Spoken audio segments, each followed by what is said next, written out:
कोल्हापुरात पोलिसांकडून आता गणेशोत्सवाच्या पार्श्वभूमीवर नियमावली जारी करण्यात आलेली आहे।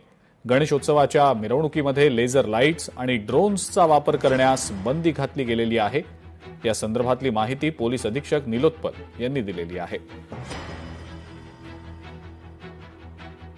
आज पण अगर आपण बघितले तर विसर्जनमध्ये आता पण 1 महिन्याची मुदत आहे। 25 तारखेला जे विसर्जन होणार आहे तर जवळपास 1 महिन्याची मुदत आहे। तर 20-25 दिवसापूर्वी आम्ही मीटिंग घेत आहे। बरेचसे मध्ये सण उत्सव होत आहे, आधी जे मला आहे त्यामुळे ते आणि मध्ये काही सार्वजनिक सुट्टी पण आहे, रक्षाबंधन आणि पुढे यामुळे ते 31 तारखेला मीटिंग ठेवली आहे। आणि यामध्ये आम्ही हे पण आवाहन करणार आहे की महाद्वार रोड सोडून जे पण मंडल पर्यायी मार्गचे वापर करतील, ज्यामध्ये जास्त वाईड रोड आहे आणि ज्यामध्ये चेंगराचेंगरी होण्याची शक्यता खूप कमी आहे, तर त्या पर्यायी मार्गचा जर सर मंडळाने वापर केले तर त्यांचे वेगळा सत्कार पोलीस दलातर्फे आणि प्रशासनातर्फे करते। लोकशाही मराठी ऐका, पहा, जागरूक रहा।